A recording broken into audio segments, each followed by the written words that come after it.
with me a woman who is very dear to my heart, Miss Shonagh Home. Welcome, my dear. Thank you, sweetie. So happy to be here. I am so incredibly happy to have you here today because we are talking about your new book. But before I get to that, I just want to say that I'm so blessed because we have known each other now for, gosh, I don't even know how many years. And so I really do consider you a dear friend, my love. And it was so interesting reading your book because I kind of know your stories. And so seeing them in written form was really, really interesting to me. But it's the poetry that kind of is the thing that absolutely blows my mind. I always get tingles when I read it or hear it. So, darling, do you have a copy of the book that you can show everyone? I do. Yeah, it comes in soft cover and hardcover, but that is the hardcover. And I'm very fortunate because I have a small publisher and I was able to use the image that I wanted. And this image is by Edmund Dulac. And it was for a series of Edgar Allan Poe poems. And oh gosh, forget the name of this poem. Annabel Lee. And so anyway, but the image I found this image years ago. And the way she has her hand on my chest, I will do that often. Like if I'm on her chest, if I'm just touched by something. Anyway, it's just so, and it's green. It's a green book, it's a fairy realm book. Oh, yes, there's me. That's the blurb that I'm so glad. I'm so blessed I got to do that. And like, I mean, it really is. It's a great book, and the colored version is absolutely beautiful, right? But I think what's really important is that the poetry itself is so moving and so wise, right? It kind of blows my mind. And let me ask you, does it affect you when you're actually channeling this poetry yourself? Yes, yes. When I was researching for this book, because the book discusses the beautiful fairy lore of the Celts and also the training of the seer poets of old Ireland. And in my research, I discovered that the original kind of quote unquote shamans were poets. And so their job was to go into these high trance states and access the other world where the she are, many other beings, and then bring through those messages poetically. And so these are incantatory, channeled, if you will, I mean, they're from the other world. And so then, it's brought into this world. And it's not something I ever set out to do. It just happened organically. I'm almost at 13 years now apprenticing myself to the mushroom teachers. And yeah, but things, when I was researching the seer poets, I was like, my God, their training went for 12 years. And so I had my first 12 months of monthly mushroom journeys. And then I've my apprenticeship, it's been 12 years. It'll actually be 13 years this summer. But, that book came around the 12-year mark. So you're qualified now. You've done the training. Well, what's funny is my publisher interviewed me, Steve and Chris Crimmy. They're wonderful. And they have a little YouTube channel called Good Crack, Craic, the Gaelic word. And they were asking me about the file because that's what these poets were called, file, Filidh plural, Fili singular. And I think he was asking me about me being a fila, and I said, no, no, no, no, no. Like, I don't think there's any fila on the planet. I mean, there's beautiful poets. I mean, amazing, amazing poets. But the training they had was extraordinary. And they would train in darkness and through something called incubation. So they would start around Samhain, so around Halloween, when the days were shorter, the nights were longer, and just before daybreak, they would be given their lessons. And then they would go into these houses of darkness and stew on the poetry. And so they were the shamans, of the druids as well, but the fila poets, these were seer poets. And so they were taught, of course, the grammar, the old stories. They all knew 350 different stories of the history and lineage, and each one was a novel. And it was all memorized. It was an oral tradition. Nothing was written down. So they had all of that, including they were taught law and then the healing arts. And then around the 8th year, then they were taught the magical arts. And so they were they were taught something called imbas frosna, and imbas means inspiration or illumination, and in Welsh it's awen. And so that's what they were seeking when they would go inward in silent darkness, and it's very possible they were working with maybe the Amanita muscaria.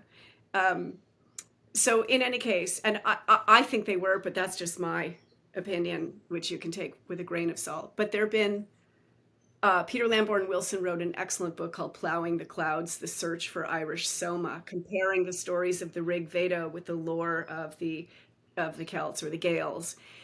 And, obviously they didn't speak candidly and frankly. It was all in riddle and metaphor. It was veiled, of course. And then there's also a very good article written by the scholar Aaron Rowan Laurie and Timothy White. This was written in the late 90s. It's called The Speckled Snake, Brother of Birch, Amanita Muscaria Motifs in Celtic Lore, I think it's called. And it's all about these stories of red berries, apples, speckled salmon, and magical hazelnuts. And then, of course, you also have these brews and cauldrons. And if you ingest any of that, you are instantly transformed to having the knowledge of the ages and poetic eloquence. So there was something. What's interesting is Mantic Chia actually talks about this thing called the dark room experience, where when you're in the dark for a while, you have a DMT trip. It's organic. So yeah, totally, I get it. Yes, you see phosphenes, which are the geometric images. So that's really interesting, isn't it? Why couldn't it be like all of the above? All of it, right? But what's really interesting to me is that the poetry that comes through you is so, as I said, warm and full of wisdom and humor as well. Um, and I don't think it's something that you could just sit down and do intellectually, right? Like it flows through you. Yeah, we've talked about this. Like if I just kind of try to do a poem, just like in my regular consciousness, I'm actually a pretty shitty poet. And I was telling you the story. It's so funny. Tell the audience because I love this story. I was on the airplane to Tucson to visit my mother back in February or March, I forget when. Anyway, I was just feeling blue. And so I had my journal, and the plane is usually where, I'm stuck. I'm not doing anything, right? So that's usually when they can reach me. But I wasn't feeling that at all. I just started to write a poem. And then the last line something like, and I have no one around me. Like it was like such a pity pot, just shit poem. And and then let me just find this, Venice. And so it was just so stupid. But sometimes, you got to do these, right? And so, where is it? Oh, here it is. Okay, so no sooner do I finish that last line, then in comes the poetry. Like the voice came in, and this voice actually felt masculine. And also, I will say, because there's a line here talking about this, I was also feeling a lot of fear about bringing this book forth because it's like putting my soul out there, and the reality of that was also hitting me, and I was just kind of in a panic. So anyway, I write this stupid shitty poem, and then that says, "Are you finished with that rhyme? Are you having a good time? Poor you feel and very scared, terrified to be so bared. Yet in this good book, magic rules, and you have entered a new school. 12 years are up, the bar is lifted. This next chapter you've been gifted. You will walk it with great care. In your dealings, be aware. More money on its way to you. In business, dear, you're far from through. The poetry is always near. Though you fret, we're always here to lend a hand or give a wink. You've got to watch the way you think. That mind of yours gets in a whirl. Those wretched thoughts bellow and hurl their piercing arrows at your heart. They're undermining this new start. And then this is an astrologist who I adore, but he gave me a very grim kind of outlook on this year, which I've also been fretting about. And they said, though Robert is good at his art, not everything he says is smart. You hang on to his dark predictions to the point where you are fixin' to get ready for a fall. You are sure that one and all will shame and mark you as a fraud. We ask you in the name of God to end this fascination bleak. The timing asks you now to speak, and you have tempered well your words. It is time that you are heard. All of this has humbled you. It makes a palatable brew that you can feed the ones with ears and ably help their ship to steer. The acoustics of your field have had to learn to bend and yield. Only through maturity can you effectively see and carry yourself with the grace that couldn't keep up with the pace of how fast you've rushed into things. Now you'll see what patience brings. Isn't that amazing? I mean, just amazing. What was the first line? Are you Are you finished with that rhyme? are you having a good time? That's so classic.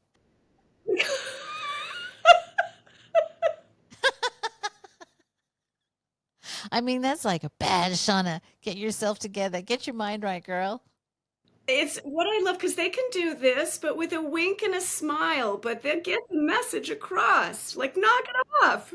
Don't be a dumbass, like, and I also, and I would invite anyone listening to consider this. I think of myself as an initiate. I will be an initiate for the rest of my life. And I know I'm a seer. And in the Irish call someone with the second sight. Now, I don't see spirits. I feel them, but I don't see them. But the second sight is, you actually see them. It's called Anda Shela. But it's understood that they have a co-walker. And I love that expression, a co-walker. Like we all, of course, we have some kind of spirit guardian with us. But I'm very, very aware now, thanks to all these years of cultivating relationship with these beings through the mushroom and beyond, that these are my co-walkers. They are the she. There's many different groups. I mean, it's a very diverse group, but they call themselves the shining ones you call the she. And that was really helpful for me. And I would also, and again, invite people, play with poetry, play with rhyme, because it's a magical language. And a long time ago, cultures around the world spoke more poetically with each other. And there is a shaman named Martin Prechtel, and I've read a couple of his books. The first one was Secrets of the Talking Jaguar, which I absolutely loved. I couldn't put it down. And that was about his apprentice with a Mayan shaman up by Lake Atitlan, I think, in Guatemala. And then the second book was called Long Life, Honey in the Heart. That's a Mayan greeting. So if I saw you on the street, I would, come over, Venice, long life, honey in the heart, dear. Like, so beautiful and poetic. So poetic, my darling. Oh my gosh, I just love it. So when you're a seer, you're connecting with consciousness, right? Consciousness, I guess. You said there's many different kinds. Sure. Well, I feel so as a child, since I was a little girl, I've been clairsentient, which is where you feel, you can sense things, and also claircognizant, which was where you get the knowing. And when I was little, I just called it confirmations. Like I would know when stuff was going to happen, and I couldn't explain how I knew, but I knew. And so when I'm on the mushroom, obviously you have visuals, but it's funny because I've seen beautiful things, but when they come, I always sense them, and they are tall and shimmering. They're just shimmering. They're beautiful, and the feeling them. It's almost like we all have this ability. If someone comes up behind you and they're super quiet, you have no idea, but you sense like someone's behind me and you turn around and there they are, right? So I think it's that sense that we all have. And everything has a frequency signature. And so I'm just able to tell, I can tell the difference if an owl is coming through me, which they often do. There's a group of them. Or if it's the sheep or the gnomes. And the gnomes are amazing. They're short and they've got long beards and long fingers and they're kind of hunched like this and they stroke their beard, and they talk really funny. And I just know because they inhabit me completely. Like I could feel how they are. That's been going on for years, years. So yeah. And it's interesting because I just took Bernhard's, is it Bernhard or Bernard? Magic Castle experience. It was amazing, wasn't it? What a magical man. And he was fantastic. And I want to share something because he talked about that this is all the imagination. And so I gave a talk a couple days ago for this online conference called Women in Psychedelics. And my talk was titled Mushrooms, the She, and the Otherworld. And I found this beautiful quote by Caitlin and John Matthews, and they are very esteemed scholars of the Western spiritual tradition and Celtic wisdom. Between the two of them, they've authored like 200 books. Like they're real, and they speak Gaelic. They can translate old texts. They're amazing, and they also, to them, they're not like stuck in their intellect. They know these beings are very real, and they've been doing this. They're in their 70s for probably at least 50 years. Anyway, I quoted, and I'm just going to read this on the imagination because it is so minimized now. It's dismissed. And haven't we all been told, oh, honey, that's just your imagination? Oh my gosh, that's what we're brought up with, isn't it? It's just our imagination. Sorry for interrupting. Anyway, but that's like standard, that just sort of dismissal, that mockery, when someone is in touch with these realms these days. Yes. And I remember talking to a woman who homeschooled her children many years ago, and she was a deep researcher, and she said, Shonagh, you have to understand that when like school children, by the time they're 7 or 8, their imagination has been taken down so many notches. They're at very low capacity because the system doesn't want that. It doesn't want creative, imaginative people. It wants people working for, going to the universities funded by the sort of big families who then you're going to get out of that university and work for one of the corporations of those big families. That's. Yes, it's the whole spectrum of magic, right? And I think the general population really doesn't have a grasp on what magic really is. It's been so distorted by like film and television. One of the things that Bernard said that was so interesting to me, and I think he's nailed it, is that he said that the imagination is an organ of perception, and imagination is very much tied into magic. And you said you have a quote on that, darling? He's amazing. Oh my God, people need to check him out. He's quite something. All right, so this is from their book, The Encyclopedia of Celtic Wisdom, and they write, in our own time, where direct sources of inspiration are mocked and marginalized, such a fundamental trust seems misplaced. Yet all artists learn to trust the imagination as the seedbed of inspiration, training it to receive the eternal truth and the deep knowledge of the otherworld. The Celtic otherworld is a reality which transcends but also intersects the ordinary reality we call everyday life. It is not dislocated from ordinary reality, but continually interrelates with it, feeding it and drawing from it, acting as a deep resource of wisdom. Every culture has its own imaginal realms. Hebrew Kabbalah calls it the world of Bria, the creative realm. Platonism calls it the realm of archetypes. Jungian theory calls it the collective unconscious. The Celtic otherworld is not necessarily analogous to these. However, it remains a place where the essential inspiration of the universe is freely available. The Celtic otherworld was and is accessible through that burning glass of the soul, The imagination. The original sense of the word imagination has become warped into meaning a faculty to dream up illusory things. But the imagination is nothing less than our doorway to the otherworld. It is the prime faculty of shamanic consciousness through which come the dreams, visions, and ideas which we in turn implement in ordinary reality. We have to learn to trust the information that our meditations give us, trusting our imagination and our dreams, and sifting the answers the other world gives us. Wow, that's perfect, isn't it? There's several things there. The first is learning to trust the imagination. So, one of the weirdest things for me when I was doing my yoga teacher training is that they said to me, breathe your spine, right? And I'm like, how do you breathe your spine? There's no friggin' lungs in your spinal column, right? So it was kind of like a ridiculous idea for me.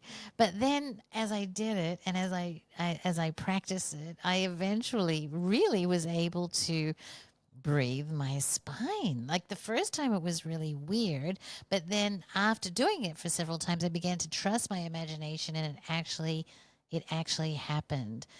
Absolutely. Absolutely. Yeah, yeah. And okay, so this is interesting. I haven't thought about this in a long time. I'm just thinking about this. I had an astrology reading probably 10 or 11 years ago by this guy, forget his name now. Anyway, I didn't go to college. I never, what was so funny is I always thought I was kind of a dum dum. Like I didn't think I was that bright because I didn't do very well in school and which is ridiculous. But anyway, whatever, there you are. I just didn't do well in public school. I didn't test well. And I was in Greenwich, Connecticut, so everyone had their tutors and they all, oh my God, I did so badly on my SATs. I didn't even know what an SAT was. I mean, I had no idea. And so anyway, they were all prepped and then off they went to do their career and be super successful. And then I went into New York City to be an actress, but anyway, or try. Uh, and a waitress, mostly a waitress. But in any case, um,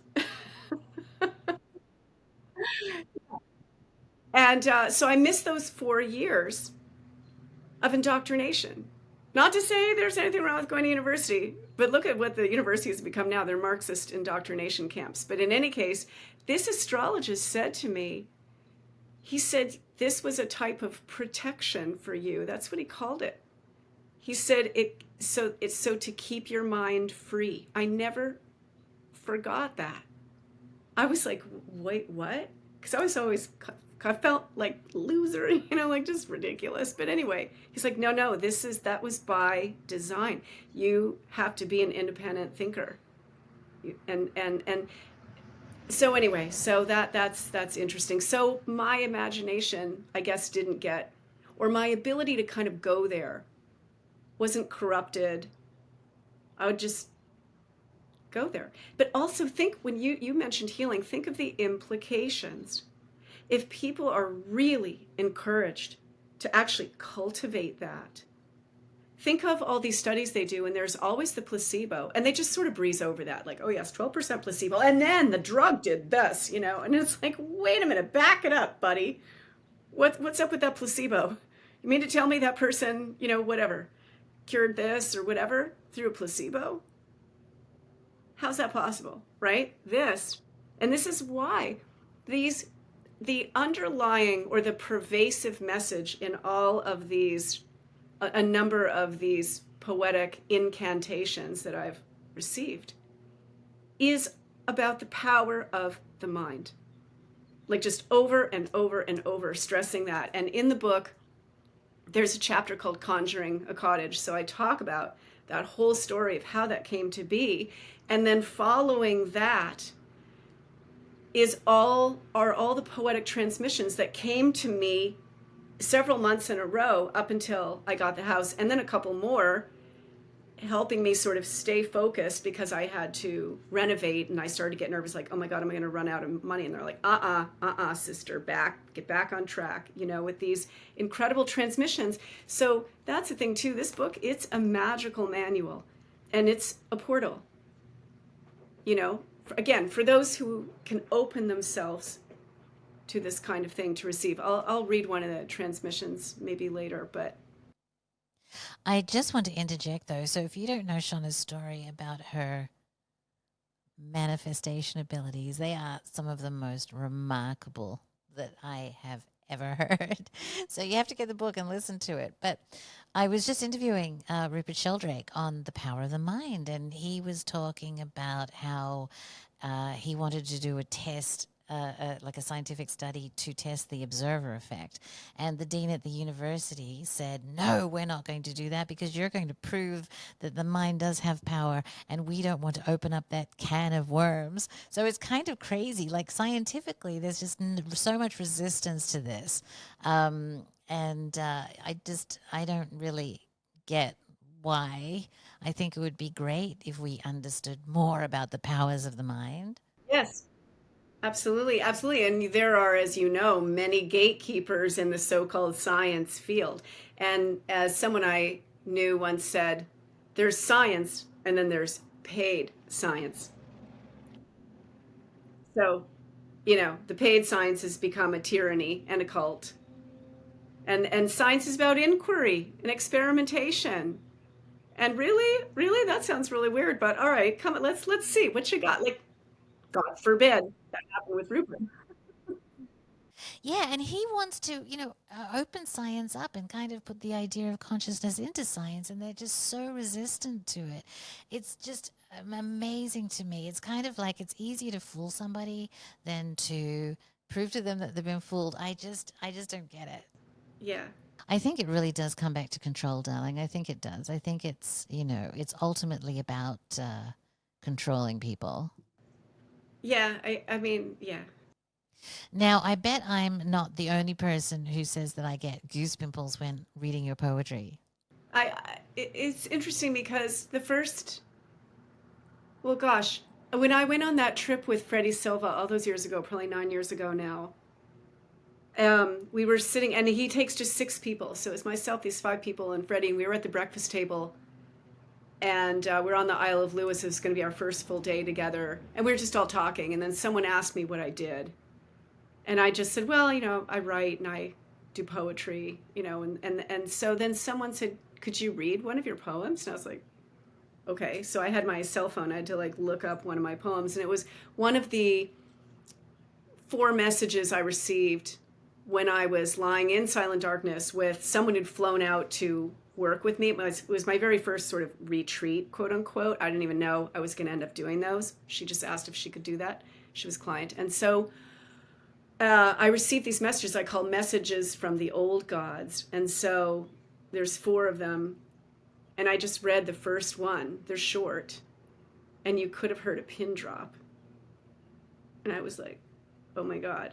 And then this person said, do you have another one? Could you read another one?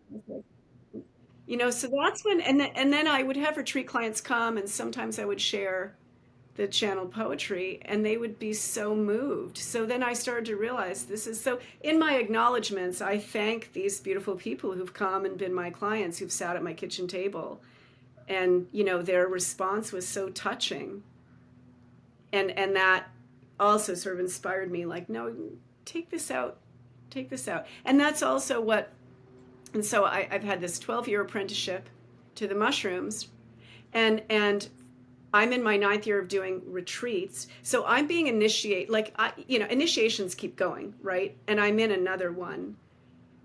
So I had the piece about getting the house in Vermont, and that was, the big story. That conjuring was incredible. And I thought it was my forever home. Haha, no, it was there for 3 years, then it was time to leave. So it was my COVID cocoon during all the cray. I was all tucked away. And so that now here I am in Northern Virginia, and my retreats have slowed down considerably. And they've said, daughter, it's time to now take yourself out. Oh, and that's the other thing. I took myself off all the social media, stopped writing my newsletter in 2020. So I've been under the radar, underground, quiet for like 4 years. And they're like, you have to, bring this book out, do more teaching. It's time. And I've been so spoiled because the majority of my clients, like 95% has been word of mouth. Now all of a sudden I realize, oh shit, I gotta like get out there. And so it's scary also because it's just it's not altogether comfortable for me. I mean, I love this kind of talking. This is so fun, but you know, I mean, people can be really awful. So not everyone, obviously. It's just, you get one or two randos that just come out of the woodwork to say something bad. Like, why do you need to say something bad? If you don't like the video, just move on. I know who does that. Like, why? I want to go back for a second. When you commune with these beings, can you actually ask them questions?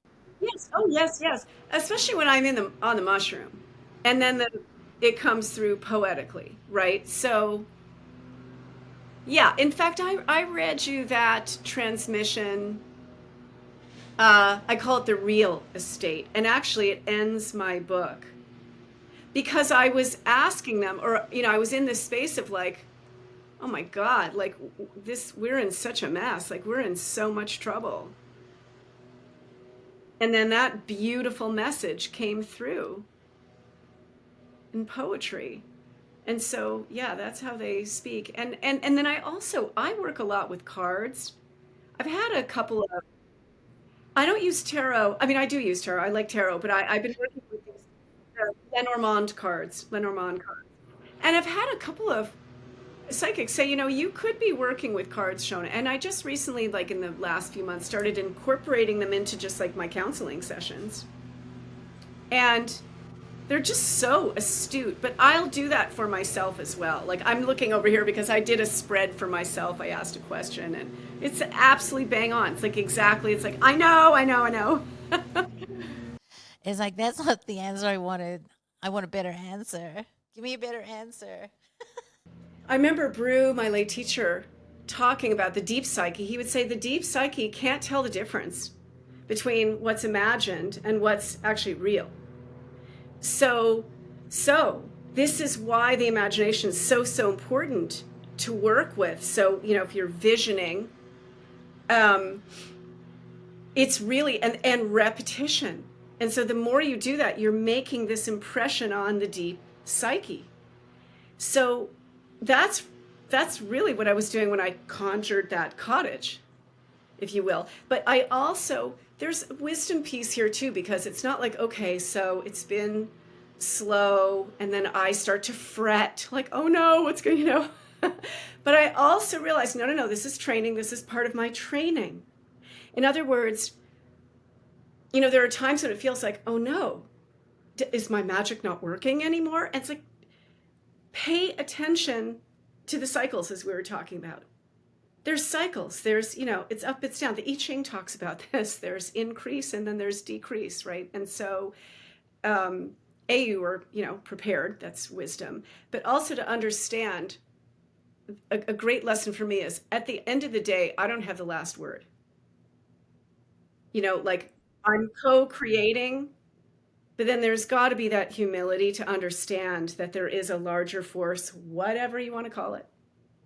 But there is a larger force at work, and it's way wiser and smarter than any of us. Like, knows way more than we do. We're the actors. We don't have the next act, the script for the next act, because something else does. And so sometimes, no matter how astute your magic is, your, ability to work with all the faculties that we have, remind me to talk about the three cauldrons.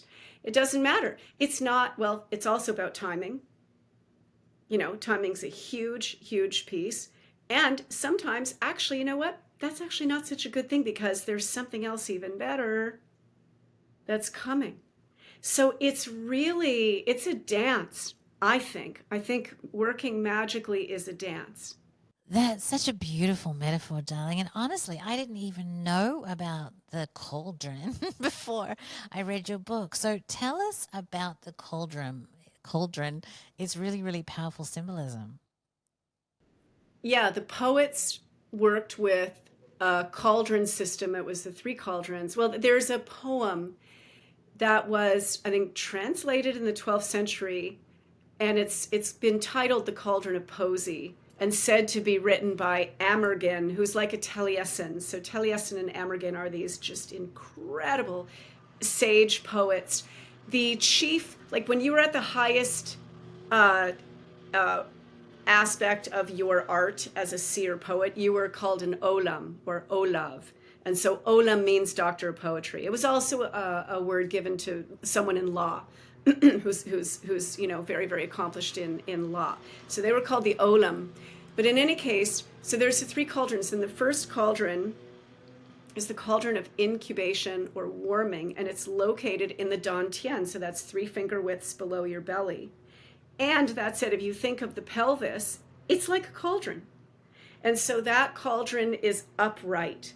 And so we're born with that cauldron upright. And through that cauldron, flows in kind of what we need for our life force and the brain power and just sort of everything we need. And so that would be kind of those first few years also of the foundational training of the poets, where, again, they were taught how to form this poetry and grammar, and just, oh my God, I can't even imagine. It's actually heartbreaking, to think, oh my God. It's like, oh, I wish I could be there. I know, right?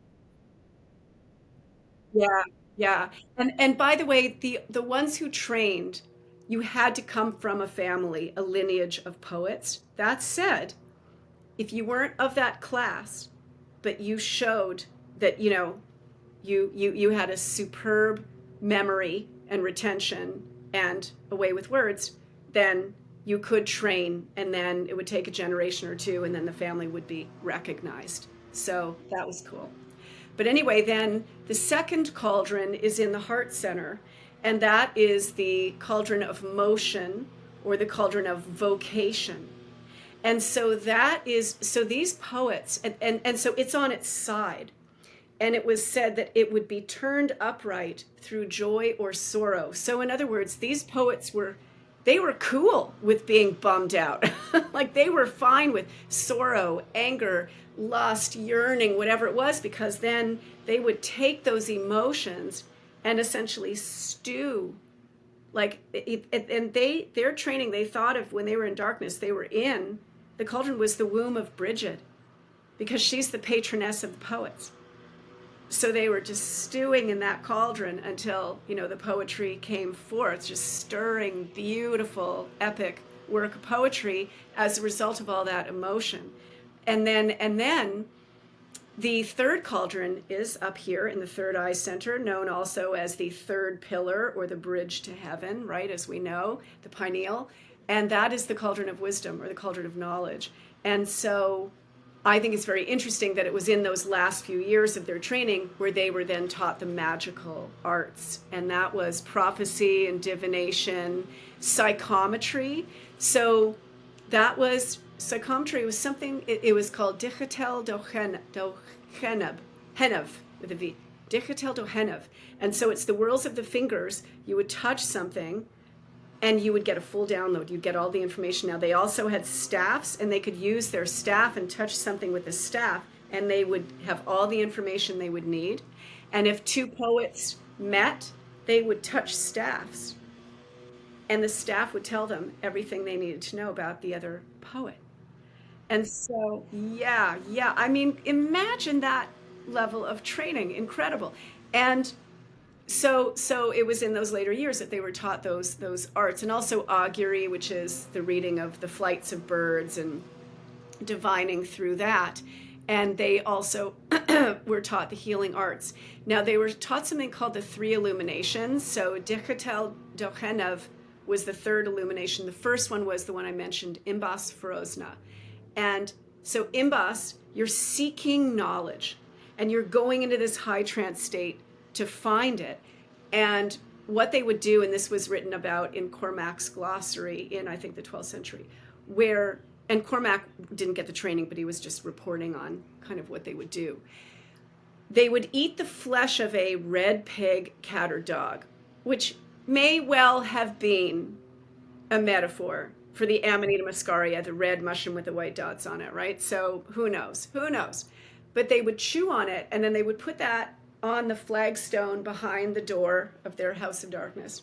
And they would do an invocation to the spirits, and then sing to call the spirit in and ask them to please give them the answer to whatever the question was. And these people were very high rank. They were the same rank as the king, and they couldn't be, they were above the law. So they would be asked to come up with who should be the next king, like a big deal. And then they would go into that darkness, that incubation, for anywhere between 3 and 9 days. And other File poets would watch over them, which is also very possible because with Amanita muscaria, and I've never worked with it, it's very different than psilocybin, but you're very sensitive to light.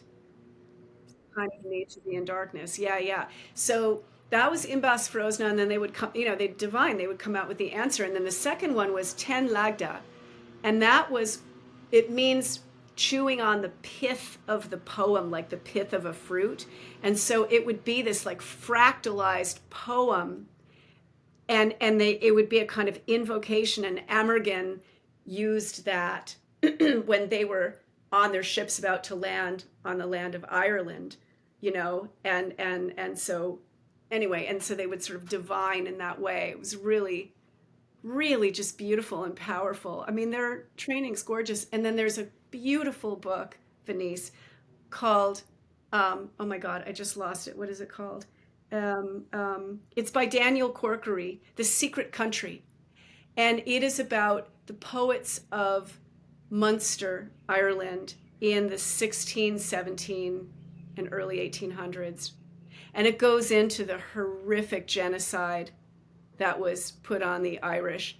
There was no famine. It was just all the food was leaving Ireland and going to Great Britain. And also it was very anti-Catholic, and it was horrendous. And then that's when you had the hedge schools, because they were not allowed to learn.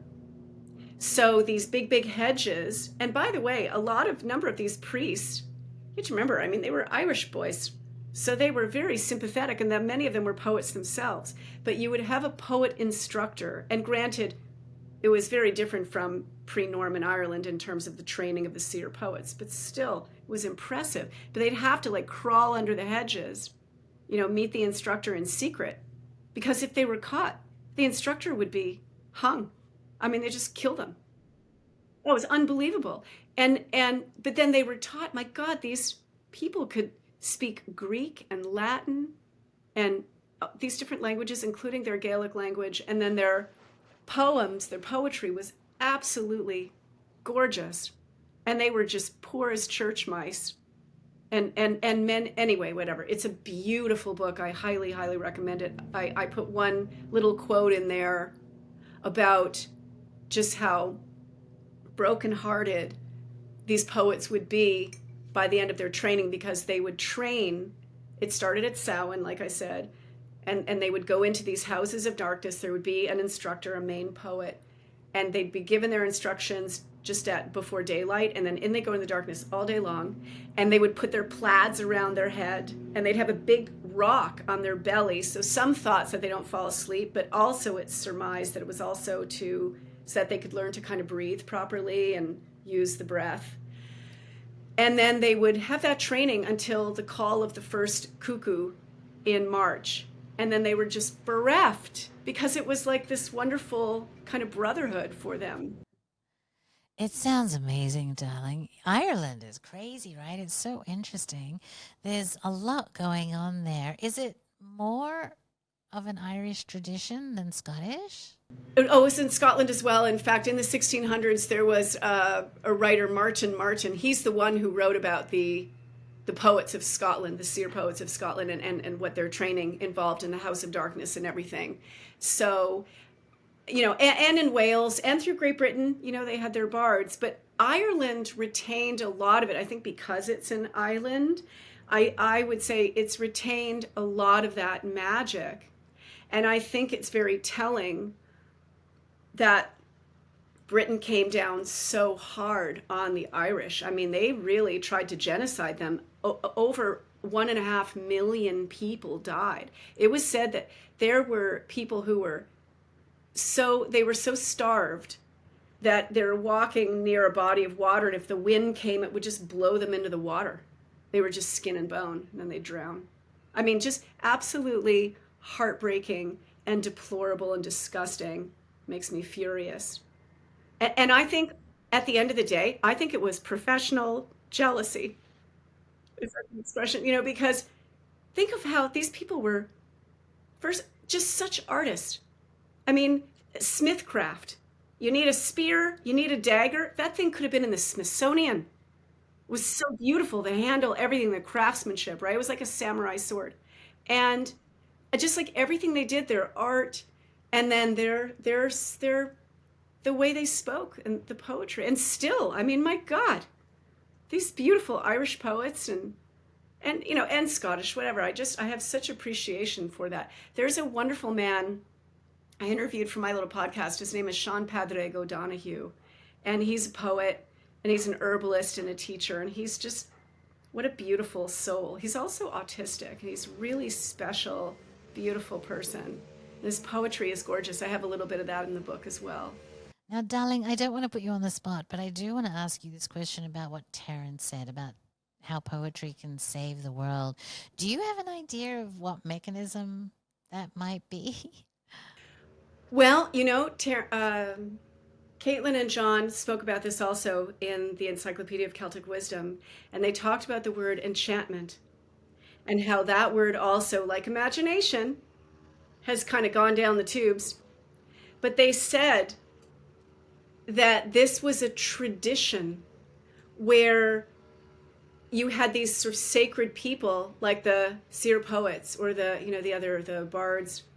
There's a difference. The fila, there were the bards, and the bards had the lyre they played, and but they didn't have the level of training that the fila did. But in any case, these people would enchant.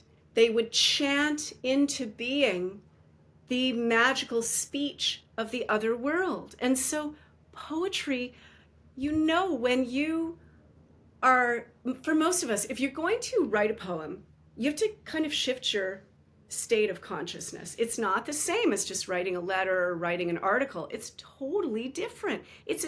And we seem to just naturally know that. Or if you're going to listen to someone or read a poem, poetry stirs the heart and the soul and the mind. It does something. It casts a spell. It enchants.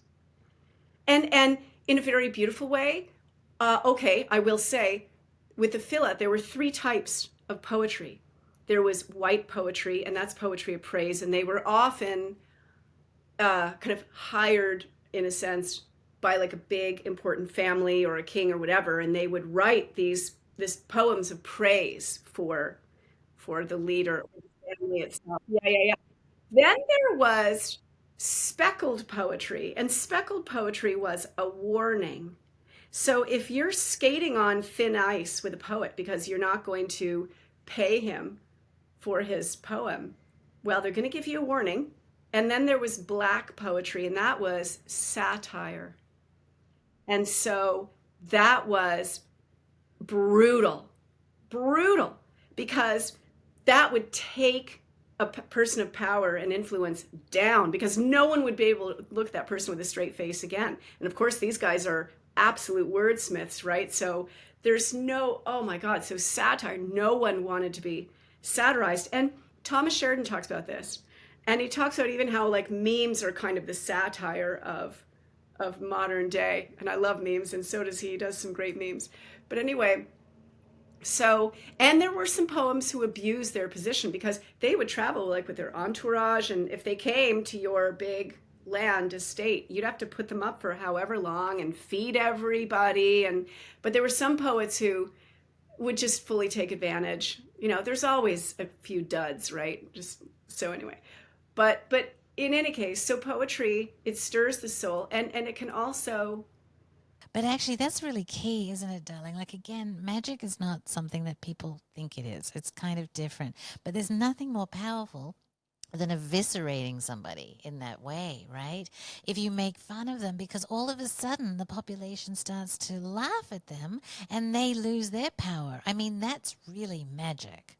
Well, think of the cancel culture. It's the same thing, right? It's utilizing a shift in consciousness about literally stripping somebody of their influence, their power, their charisma. So yeah, yeah, yeah. I mean, it's the power of the word. Words are powerful. My God. I mean, the Bible starts out, in the beginning was the word, and the word was God. Like that's like the first the first deal. Is the word was spoken. And then in the Vedas speak of Nada Brahma, the sound of God. Words are powerful. So we are a living wand. I'm telling you, we are a living wand. And the mushroom spirit said to me once, there's a user's manual for this mind body complex you find yourself in. You've not been given it, they said, but some of you are going to figure it out.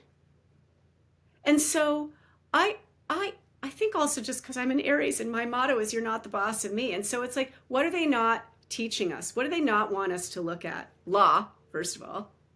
The imagination. Boy, if they just diminished that, minimized that, marginalized and mocked, and this kind of magical exploration, they've Harry Pottered it. Yeah, honestly, I was talking to somebody about that the other day about the Harry Potter woman. I can't remember her name, right? Yeah, but we know who she is. But like, is she a gift? Is she actually a gift or is she a curse? Because on one hand, she's opening the door to magic, and on the other hand, she's kind of distorting what magic is. So I don't know. Like, I don't know if it's a matter of octaves, if she's doing more helping or harming. It's kind of an interesting question. And we are in this battle between good and evil, right? So, you know, is it good or is it a red herring? Yeah, it's a joke, a lot of it. And it's what they did to the fairy as well, if you will. So in the 1600s, it was these poets and these images, these little sprites. The Victorians just loved the little mushrooms with the fairies and the elves, and they just diminished them down to these little enchanters or spellcasters. Meanwhile, the Shi are comprised of the Tua De Dan. And again, and by the way, I'm not saying, oh, they're all wonderful, because they're not, because there's some to be avoided. I mean, the spirit world is as above, so below, right? So there's ones you just stay away from if you're smart, and then others that are, quite sympathetic to mortal men and women. But in any case, they're tall, shimmering beings, and they were gods and goddesses. And the Irish speak of the Natri Nome, which is the sacred three: the gods, ancestors, and land spirits. So, but now fairy, you say that word to just a regular person, and they just like they roll their eyes, and or an academic. Oh my God. Although that said, there are people in academia. In fact, is this her book? Oh gosh, no, that's on the Boston Irish. Never mind, different book. What is her name? Anyway, she's an academic and she's written some beautiful books on the She, and I don't see it here. Anyway, whatever. I have so many books you don't even want to see. Yes, there are some great books on it, that academics are writing. That's true. But I kind of love Thomas Sheridan's approach about fairies, that you don't want to mess with them because they're not what you think. They can mess you up, those fairies. You know what I mean? It's not all. Well, it's like this is no joke. This is no joke. These beings are real, and or however you want to think of them, frequencies, energetics, whatever. But it's a respect and a regard also for the land and the spirits of the land. And there are certain areas where you feel like, it just feels really good here. And then others where you're like, ooh, I'm not sure about this. Like, yeah, leave. you know. Yes, absolutely. But oh, look at that gorgeous cat looking right into the camera. Poppy's a movie star.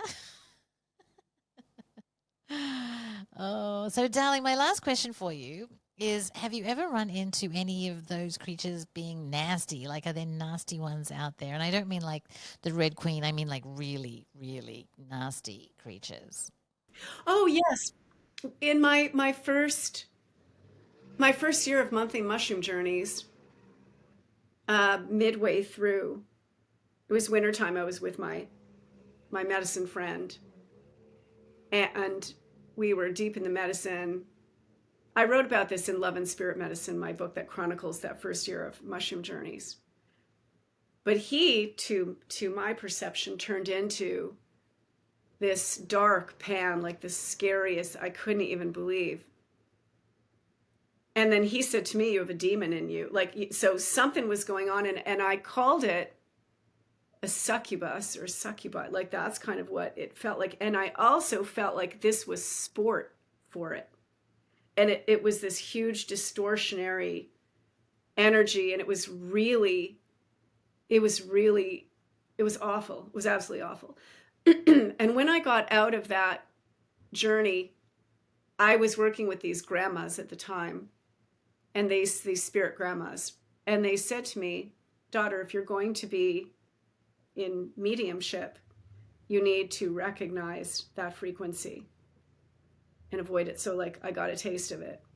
When you went into the magic castle, what are your armaments like? My armaments in that room were the weapons. It's interesting. I saw a big scythe, Oh, wow. and yeah, it was beautiful, and a couple of axes, and then I saw a number of daggers that were in a glass case, but they were like museum pieces. They were gorgeous. Yeah, yeah. I had bupkis, darling. I had bupkis. I'm going to have to get a long list of things to get into my castle to protect myself. I know magically I'm basically defenseless. Yeah. Wow. Do you want me to read Yes, just please. one I of was the to say before we missions? go, read us one, darling. I read this for the talk I gave the other day, and it's an excerpt from the book. Sorry, I have to clear my throat here. Let me just find this. Okay. So yeah, this was wintertime. I was in my bed. When I go in alone in silent darkness. I don't want any soundtracks. I don't want any music or chanting, nothing. I want to go into the silence because I find also we're so overstimulated. But when I first started the mushroom, my friend and I were following Terence McKenna's directive, which he was a bard. And he would say 5 dry grams lying down in silent darkness. So that's what I've done ever since. So this is what came through. And by the way, then they tease me. I don't have it, but they tease me about this is what you're using essentially in your hand, and it's my digital recorder because I would always, use that to. I can't remember this possibly. So they said, in a safe place once again, dancing on the earthly plane, daughter dear, you do complain, thinking your pursuits in vain. No, dear, feel us in your heart, opening precious door to start what you might call a new mindset, one that you won't soon forget. Yes, it's been forgotten here, and we are resurrecting seers. Eyes to see and ears to hear, and not to fall into old fears. Changing history, you could say, calling now a higher play. Pausing now this vulgar thing. Where on earth is the gold ring? This you hold in your hand now? This you call the sacred cow? We laugh at such nonsense there. And still we tell you, be aware. The true intelligence is found beneath you in the holy ground, the earth a metaphor for you. And so do not be so confused. Machines can do a lot, it's true, but don't think they can replace you. Though certain folk among you think that they are on the very brink of time when their inventions birth synthetic forms upon the earth. It is time to break their spell. This place has become a hell. All the needless suffering, all the good earthly beings deserve better. That is so. Got that, dear daughter who knows? Take that to your listeners there. Help them to become aware, as you did playing with AI. An eye that watches you, and with cunning it does brew an ugly cauldron in its wake. That's a spell you all must break. As your kitty cleans his fur, so must you, dear, please transfer into the living world of beauty. Take that as your sacred duty. Vast mysterium of light, Many prisms, quite the sight. There is much you've not been told, yet you hold it ancient old in your living body there, yet sadly most are unaware. We do not seek to possess, for if we did, 'twould be a mess. We simply offer our good counsel. Take it all, or just an ounce will satisfy. Yes, just a drop. In your mind we're like a mop that can absorb the detritus and sweep aside nevertheless, and help you birth, an overused word, but do not think that it's absurd. We're opening doors that once were shadowed, opening the ground that's hallowed, that's been hidden, well cared for. Time to open up that door. It will take more than an hour for our folk to gently scour all the thoughts that plague your mind. We will clean this temple fine, helping you to see divine, to recognize your own design.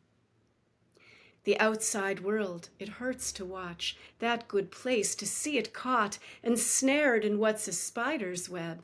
But we say time does flow and ebb, and what might seem a dark earth spell will meet its end, all will be well. This a promise of a kind that you don't easily find, but feel it, daughter, oh, such peace, to be felt by all, so sweet. Peace of mind is what they call it, this our hope that will befall it. Peace of mind, not war and battle, true peace. And for those, the cattle, good shepherds will guide them well, and ably lead them out of hell. The masses of your people there have got themselves in quite a snare. The sooner they become aware, the sooner they can climb the stairs that lead them to a new affair. So while they've poisoned outer plains, beneath the ground we've rearranged, and we continue stirring soil, this we think's a worthy toil. And when good soil is stirred on earth, it will produce a stirring birth. You wishing peace in time of war, we will say that outworn whore will be laid to rest here soon. We declare on this full moon, our declaration we do speak. We don't yell and shout and shriek, no, with the voice of woman here, we say this birth is not to fear. Opening doors of good hearts wise, clearing dust out of their eyes, attic windows opening, bringing sunshine we're hoping, lighting up the darkest places, where one sees that friendly faces live there too. We hold your hand, good folk from a distant land. Rescue mission, if you will. We will stay with you until your temple's cleaned, your soil is fertile. We'll unlock the serpent's girdle, so you all can once more breathe. And in your minds you will conceive a place of beauty, we repeat. But it's important that you greet the face of beauty with respect. When you do, you will connect. But this connection, this one's true. It's one that lives inside of you. A mystery of prisms vast, you will raise this vessel's mast with what we'd call integrity. You don't believe it, but you see, your heart's in the right place, we say. Mistakes will happen anyway, and so you've wizened up yourself, making proud good fay and elf. It's curious how we're ignored, and now Earth's children, they get bored, if not ensnared in their device, for they are caught like wretched mice. But we will not give up on you, good children of the earth, so few among your folk with eyes that see, and yet more waking presently.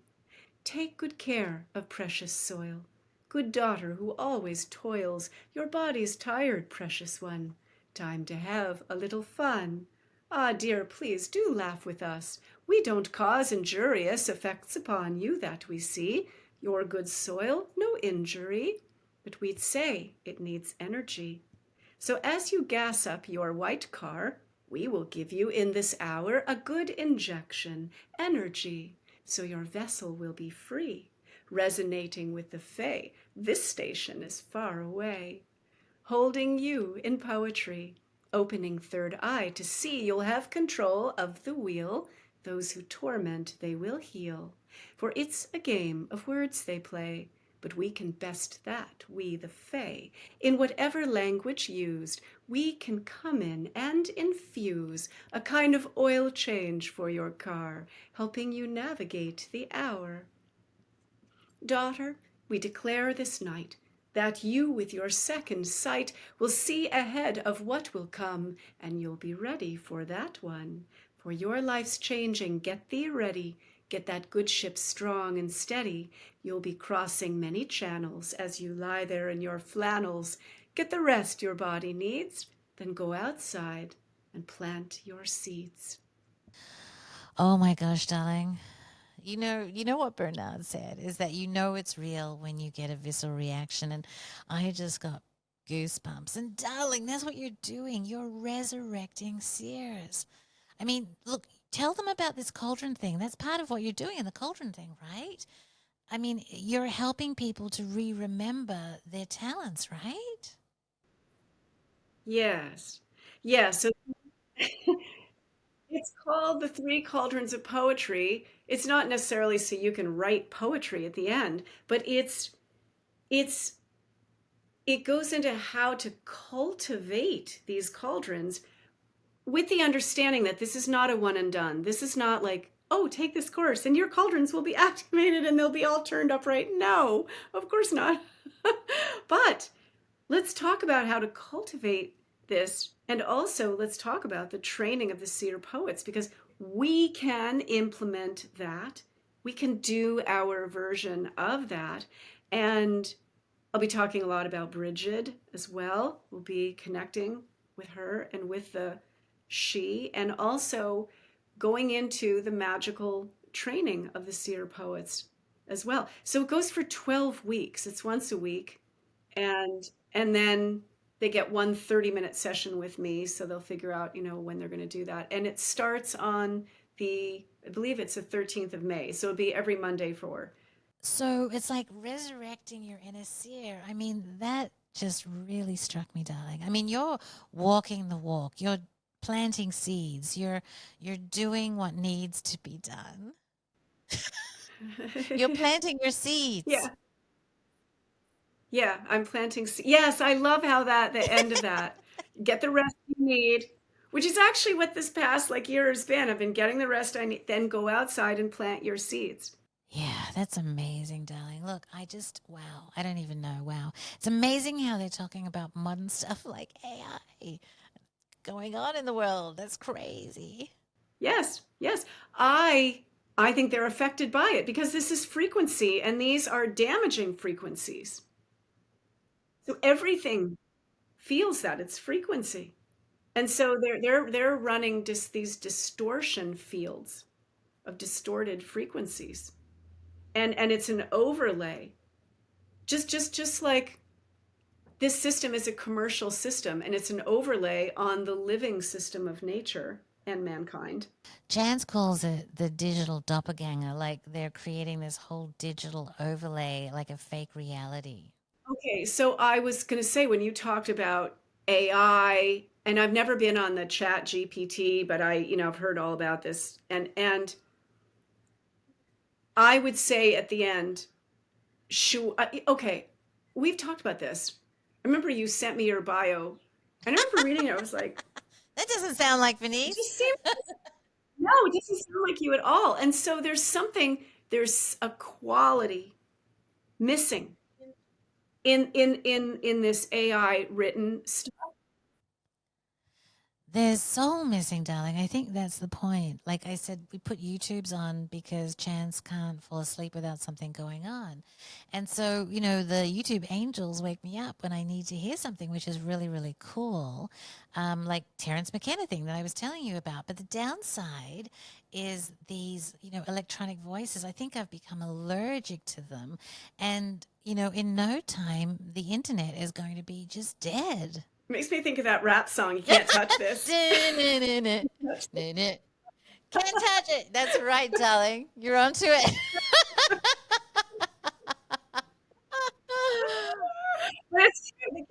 They can't touch that. And that's why I love that piece that I call the real estate. In fact, I'll quickly say So you know this because I went into the mushroom realms on New Year's Day. I usually do because my girls are gone. I'm all alone, got the house to myself, and in I go on that first day. And I thought, because the book was done, but I thought, let me just see, if more poetry comes through. I never assume because I'm always so humbled when it comes through. I'm like, oh my God. But I'm not like, oh yeah, I can go in. Yeah, watch that. It doesn't work that way at all. But anyway, I went in and I was with like the mother queen. She was so beautiful. And I have thought about that journey every day. It was a very, very profound experience for me. But she said, the book is done. She said, there will be no poetry today. Like the book is done. And then it was an extraordinary journey. And I mean, I have had poetry every single mushroom journey for a lot of years. And I understood that. And anyway, it was a very important experience. So I knew, okay, that last transmission, the real estate, that ends the book. With a punctuation mark, like, look, it doesn't matter how great their inventions are and how flashy and all their might. They can't enter this place, the place of the ancient mentors. They don't have access. They don't get to go in. Period. The end. And it's not like, oh, good and evil and oh, whatever. That's bullshit and what, no. There's frequency. This is about frequency. And so that is a certain frequency. And then there is, this other frequency over here. And I know this from Ida Mushroom Journey a few years back. And I was in a place of just difficulty and challenge. And so in I go into the mushroom space. And at one point, I came to this exquisite temple. And there were all these women in this temple, and they were all in white. They were so beautiful. And I was at the threshold, and one of the ladies came and she said, daughter, you cannot enter, dear. She said, you're still in your guilt and your whatever. So it was like, I understood right away what she meant. This is a frequency. And I'm not resonating at that frequency where I was able to cross that threshold. She wasn't, there was no, Yeah, no, he was saying, I mean, we've been playing with this idea of like egregore, right? So egregore is this big kind of psychic weather thing that affects our consciousness, and I've been thinking about the mechanism on how does it actually do that. And the only thing I can think of is resonance, right? That it resonates at a frequency and we kind of move to adapt to that.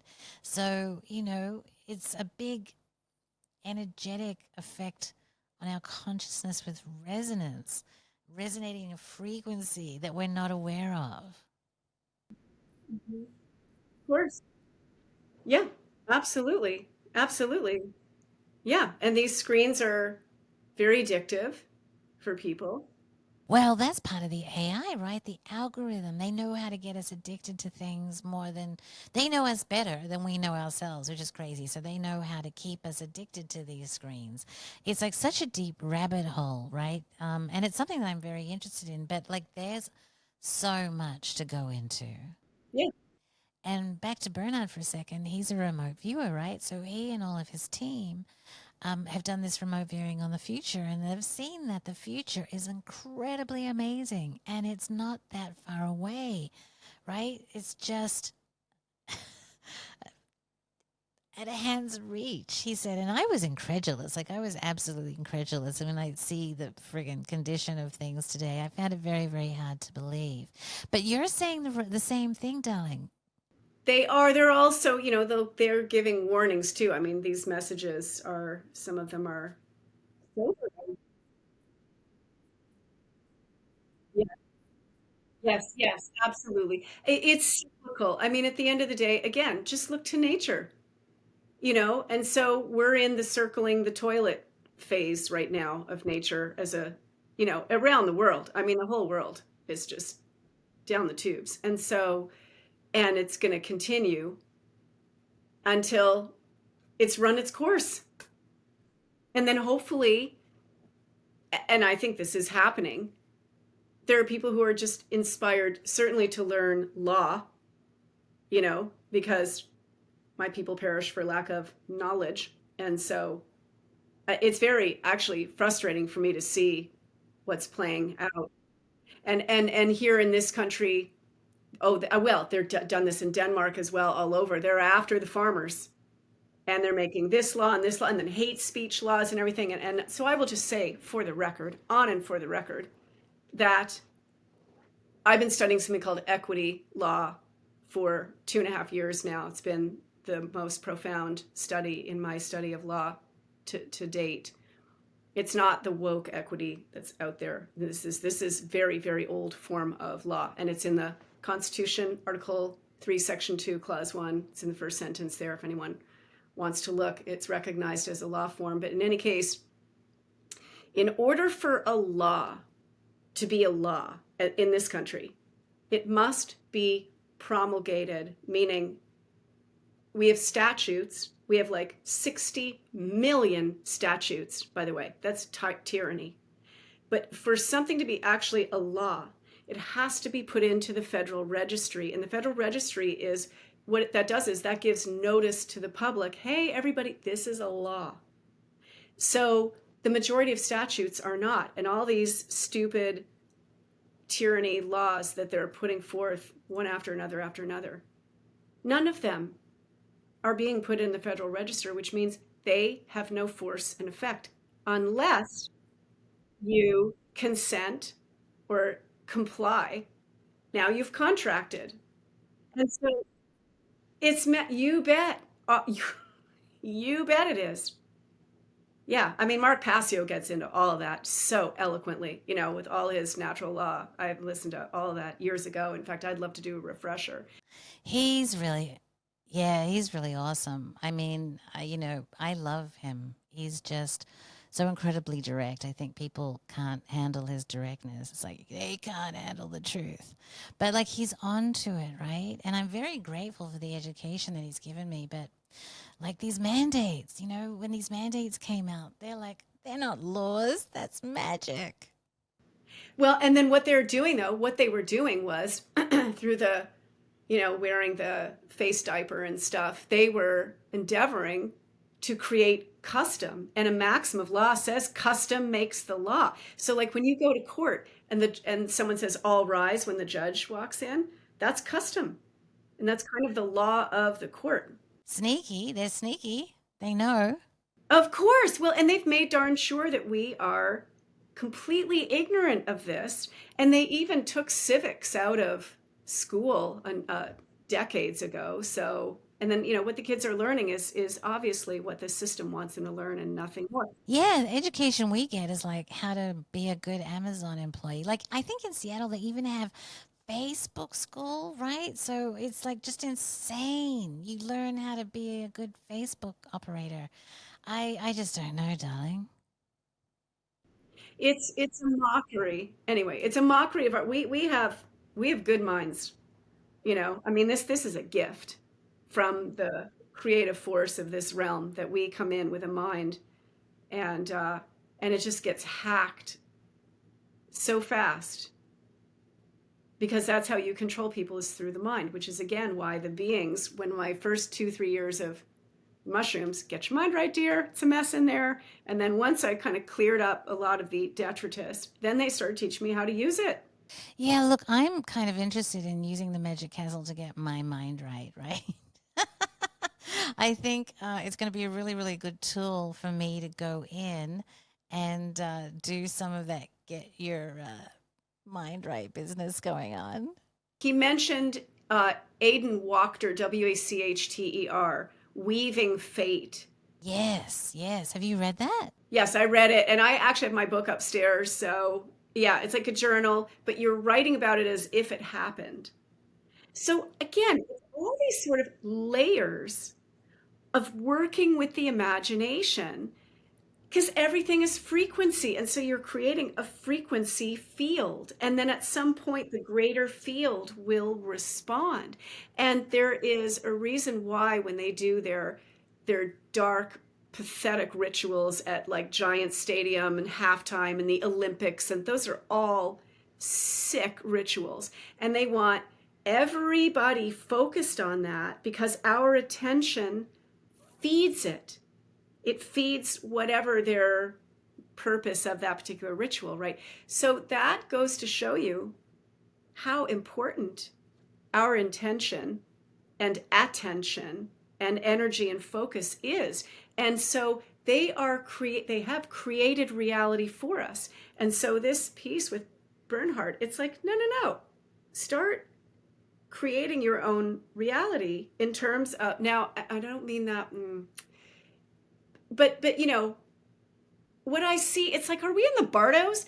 You know, you go down the hallway of the 40 demons, you know, and so hopefully you're not going to get sucked back in by one of the demons with anything unresolved. Hopefully get to the end of it. But it's like they've got us in this kind of Bardos now where everyone's just sucked into this shite instead of realizing kingdom of heaven is within.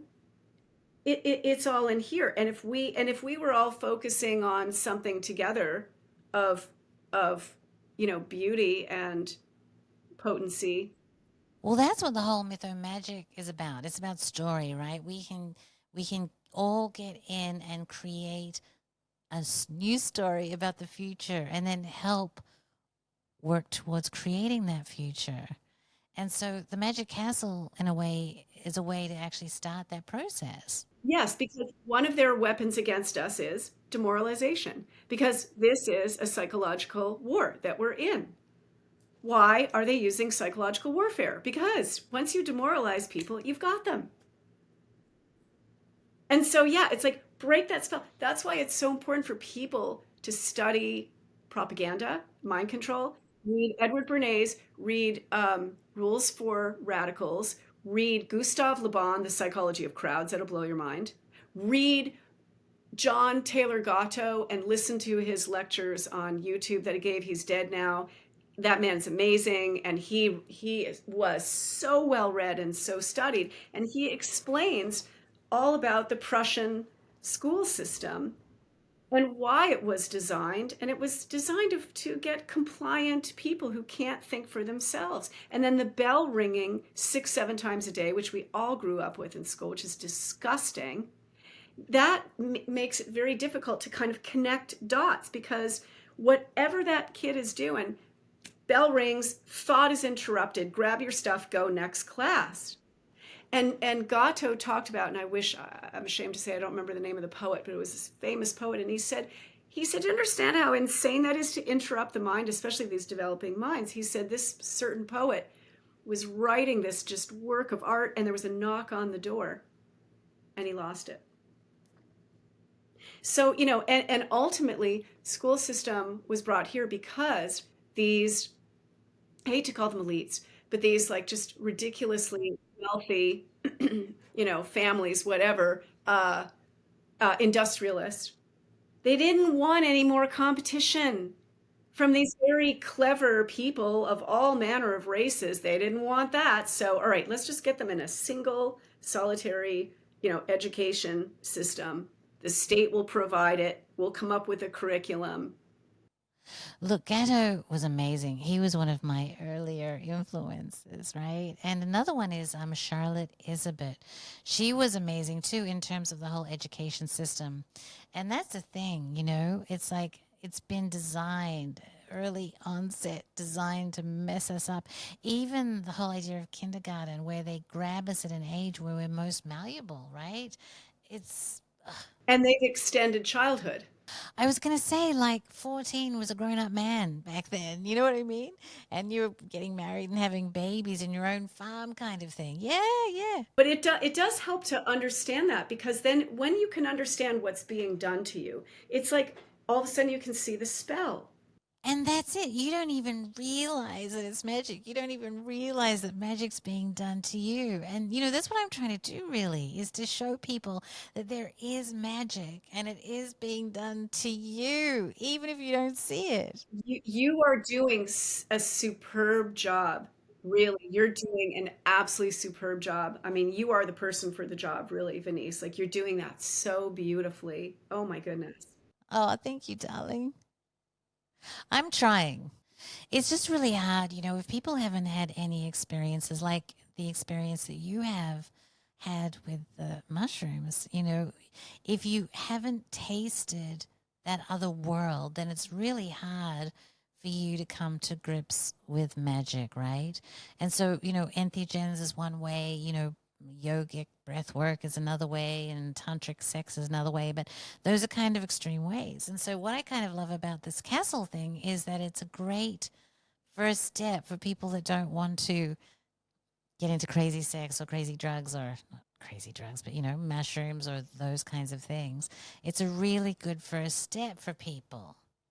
It's like a gateway. Right. Well, I I I think it is and will be, and consistency is key with any of this, right? It's you got to be consistent because the more you do it, it's like uh, doing a new trail through the forest, and the more you do it, it gets easier and easier and easier.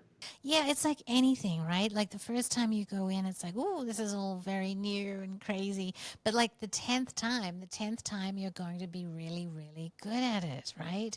And so it's a great introductory and a great way to practice.